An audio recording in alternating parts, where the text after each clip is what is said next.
गर्मी में गरीब बेटी की जादुई खास की एसी। ओह, कितनी गर्मी लग रही है। ऊपर से ये टेबल पंखा भी मरमर कर चल रहा है। एसी लगी होती तो मस्त नींद आती। तभी पंखा चलते चलते जोरदार आवाज करके बंद हो जाता है, जिसकी आवाज से गरीब सत्यकाम का परिवार जाग जाता है। अजी, ये इतनी तेज आवाज कैसी थी? क्या मालूम चंदा, पर ऐसा लगा जैसे कुछ टूट गया। तभी भारती टेबल पंखे को देखती है। पिताजी, वो देखो, टेबल पंखा टूट गया। पंखा टूटा देखकर पूरा परिवार दुख जताने लगता है। हे भगवान, ये क्या, एक और परेशानी बढ़ा दी तूने हम गरीबों पर। ये टेबल पंखा ही तो इस गर्मी में हमारा इकलौता सहारा था।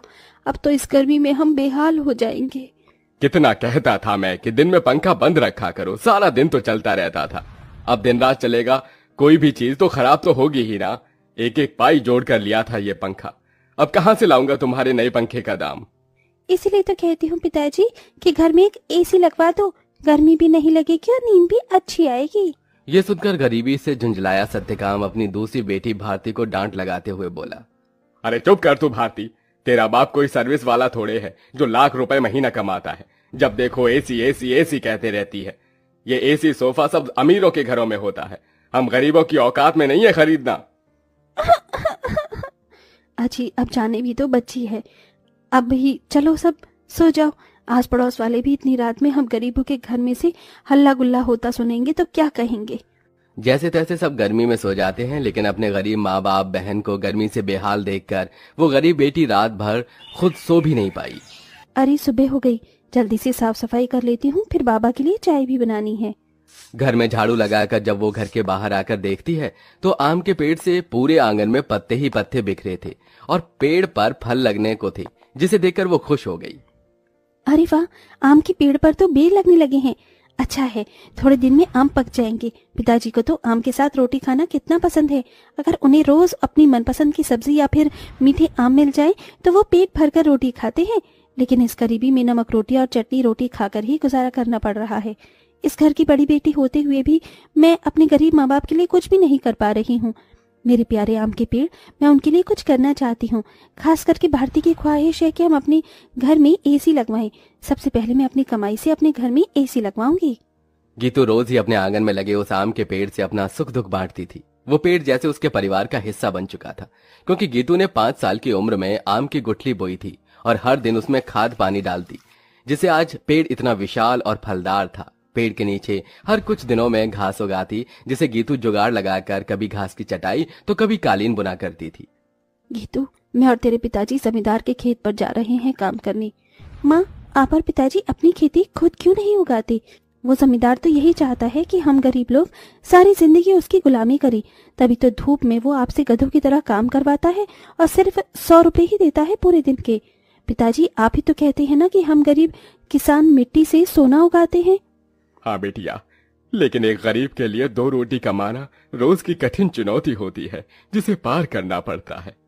सत्यकाम और चंदा चिलचिलाती कड़ी धूप और गर्मी में खेत पर आते हैं, जहाँ जमींदार ठाठ से कुर्सी पर बैठा था और नौकर छतरी लिए खड़ा था। ओहो, बाप रे बाप, कितनी गर्मी है, आग बरस रही है। इतनी गर्मी में तो एसी की ठंडी हवा छोड़ने का मन ही नहीं करता। राम राम मालिक। अरे भाड़ में गया तेरा राम राम, यहाँ गर्मी से मेरा कचूमर निकला जा रहा है। कहाँ मर रहा था? हाँ, अब तक कहाँ मर रहा था? चलो दोनों मियाँ बीबी खेत जोतने में लग जाओ, उठाओ हल। जी जी जी, जी मालिक।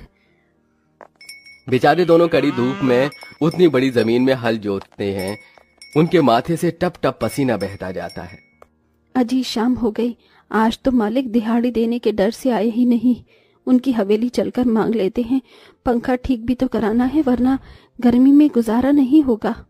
दोनों जमींदार के घर आते हैं, जहां जमींदार पांव पसारे एसी की चिल्ड ठंडी ठंडी हवा खा रहा था। ओहो, क्या मजा आ रहा है। हा, एसी में भैया मजा बहुत है। अरे सत्यकाम, तू यहाँ? जी मालिक, पैसे दे दीजिए। ये पकड़ 200 और चल दफा हो जा। इसी तरह दिन गुजरते हैं। दोनों मियाँ बीवी जो भी कमा कर लाते अपनी गरीब बेटी के हाथों में रख देते, जिससे बहुत ही समझदारी से गीतू घर चलाती और उसमें से कुछ बचा भी लेती। 100, 200, 300, 350, 400, 410, 420, 30। कुल मिलाकर मेरे पास अभी तक के 700-800 रुपए ही इकट्ठे हुए हैं। इतने में एसी कहाँ से आएगी? अगर मैं किश्त बंधवाकर भी एसी ले आऊं तो फिर मैं कैसे किश्त भरूंगी? तभी भारती अपनी गरीब बहन गीतू को परेशान देखकर बोली, दीदी, आजकल तो कबाड़ी वालों के पास भी अच्छी अच्छी चीज मिल जाती है। अमीर लोग तो नया खरीद लाते हैं और महंगी चीज भी बेच देते हैं। हाँ, ये ठीक रहेगा। मैं कबाड़ी में से कोई एसी उठा लाती हूँ। गीतू एसी खरीदने कबाड़ी की दुकान पर चली आई। भैया जी, मुझे कोई सस्ती एसी दिखाइए। गरीब लड़की लगती है, एक काम करता हूँ, ये खटारा वाली एसी थमा देता। इसे क्या पता इसमें क्या डिफॉल्ट है। ये लो बहन जी, ये एकदम बढ़िया एसी है। ये चलती तो है ना? चलती नहीं, दौड़ती है। एकदम धूम मचा देगी ठंडी हवा की। 1000 रुपए की लगेगी। अब जल्दी से ले लो।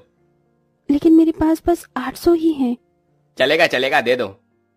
गीतू खुशी से वो एसी घर लाकर सबको चलाकर दिखाती है। माँ, पिताजी देखो, आपकी गरीब बेटी एसी खरीद कर लाई है 800 में। अब हमें गर्मी में नहीं सोना पड़ेगा। मगर ये चल क्यों नहीं रही? 800 में कोई एसी देता है भला क्या? पैसे फंसा कर आई है जाकर। सब मुंह बनाकर सो जाते हैं और गीतू पेड़ के पास आकर रोने लगी। मेरे प्यारे आम के पेड़, वो कबाड़ी वाला मुझ गरीब के पैसे खा गया। ये एसी चल भी नहीं रही। मुश्किल से 1-1 रुपया इकट्ठा किया था। गीतू को रोते देखकर पेड़ बोलने लग जाता है। गीतू, तुम रो रही हो? रो मत, मैं तुम्हारी एसी को जादुई एसी बना देता हूँ। क्या सचमुच में ऐसा हो सकता है? तभी पेड़ जादू करता है और जमीन पर ढेर सारे घास उगाते हैं जो बहुत चमक रही थी। गीतू, इस जादुई घास को मैंने अपनी शक्ति से उगाया है। इसे एसी में लगा दो, ये एसी जादुई हो जाएगी। गीतू बिल्कुल वैसा ही करती है। तभी घास का एसी बनकर पूरा होते ही सुनहरी चमक से भरकर चल पड़ता है और पूरे घर को बर्फ के जितना ठंडा कर देता है। माँ, पिताजी, भारती देखो, एसी चलने लगी। पूरा गरीब परिवार घास के एसी को चलते देखकर चौंक जाते हैं। अरे देखो चंदा, हमारी बिटिया ने घास की एसी बनाई है। हाँ जी, लेकिन ये घास की एसी कैसे चल रही है? ये एसी कूलर तो बिजली से चलते हैं। तभी जादुई घास एसी के आंख कान मुंह बन जाता है। एसी इठलाकर बोला, क्योंकि मैं जादुई घास का एसी जो हूँ। ये लो, जी भर के खूब ठंडी हवा खाओ। अरे वाह दीदी, क्या धांसू एसी बनाई है। हम गरीबों जैसे घास की एसी है। एसी तो बड़े बड़े अमीरों के घर में भी नहीं होगी। अब हम गर्मी में एसी की ठंडी हवा में सोएंगे। तभी चंदा रोते हुए बोली, बिटिया, अगर दिन भर इस एसी की ठंडक में ही सोते रहेंगे तो कमाएगा कौन? बगैर खून पसीना बहाए पैसे थोड़ी मिलता है। ये कहते हुए चंदा रोने लगती है। तभी जादुई घास एसी में से ठंडी हवा के साथ नोट बरसने लगते हैं। लूट लो, जितने चाहिए लूट लो। देख क्या रही हो? अरे रामा, ये जादुई घास की एसी तो लक्ष्मी मैया का रूप है। चंदा देख, कैसे करारे करारे नोट दे रहा है ये एसी। क्योंकि मैं कोई मामूली एसी नहीं बल्कि जादुई घास का एसी हूँ। मैं तुम्हें हीरे जवाहरात सोना चांदी सब दे सकता हूँ। एसी के इस कथन को सुनकर गीतू ने उसे आजमाया। अगर ऐसा है तो हमें सोने चांदी के सिक्के देकर दिखाओ। तभी एक सुनहरी चमक के साथ जादुई घास एसी में से सोने चांदी के ढेर सारे सिक्कों की बारिश बरसने लगी। तुम तो सच में जादुई एसी हो। माँ, अब आपको उस जमींदार की गुलामी करने की जरूरत नहीं। अब हमारे पास जादुई घास का एसी है। दोनों मियाँ बीबी खुशी से फूट फूट कर रोए।